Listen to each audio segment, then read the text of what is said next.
Not that I had 24 hours to fully absorb what happened in this country yesterday, I can say this.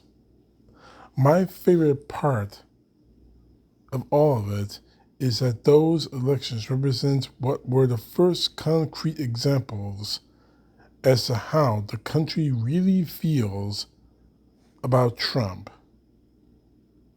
The fact he tried to dismiss them as elections he never expected to win in states ran by Democrats is such a pathetic and weak response to it all. Virginia has had a Republican governor who won his 2021 election by 2% over the Democrat. Soon to be Governor Abigail Spanberger is currently up 14.6%, a number that's likely to hold. The last time New Jersey elected a governor from the same party 3 times in a row was 1961. Soon-to-be Governor Mickey Sorelli, I'm sorry, I'm screwing up her name, Mikey Sorrell, I'm sorry for that, is currently up by 13% and will represent the third consecutive term for a Democrat in the Garden State. Let's look at from context. The current governor, Phil Murphy, only defeated Jack Cantrelli by 3.2%. The same candidate who is currently down and lost Disraeli by 13%. So it's not just the fact that Democrats won last night, it's how they won, by huge margins. By all accounts, in a fairly dull year for elections, no midterms and non-presidential, voter turnout was unbelievably high. While again, I'm sure that Trump himself will wrap himself up with his own echo chambers of delusions, lies, conspiracies, and propaganda that doesn't change the reality. And the reality is that last night we saw democracy come out and give a gigantic middle finger to Donald Trump and what he's done to this country in the first few months in office. Now it gets very, very interesting. With every single seat in the House of Representatives up for grabs and several key Senate races, Republicans find themselves in a very challenging spot. Which means, in English, they're about to get ass-reamed in 2026.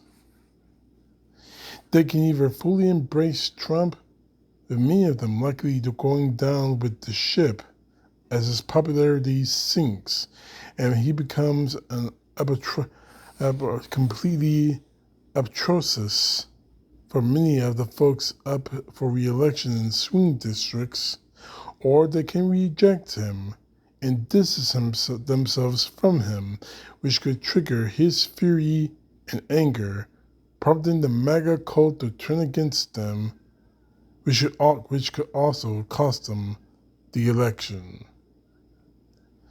And this is the result of the GOP completely selling itself out for Donald Trump. For all the intents and purposes, he's just not the face of their party anymore. And he effectively owns it. For now, I'm going to enjoy the reality that I know, even though Trump will do everything he can to convince himself that the results from yesterday aren't because people are rejecting him, his policies, and the legacies that he is shaping as one of the biggest failures ever to hold office, deep down somewhere, he knows that's what's happening.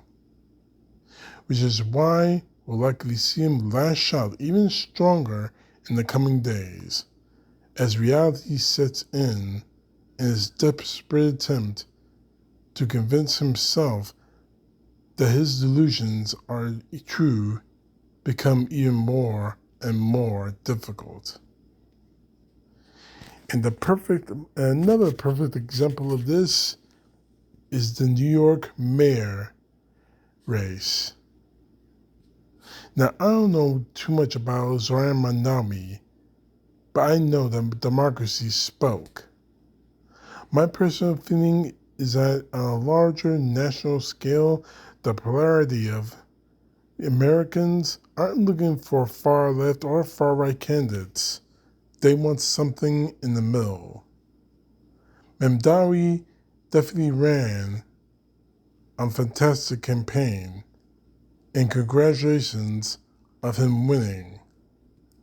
That said, he ran against three of the worst candidates we've ever seen.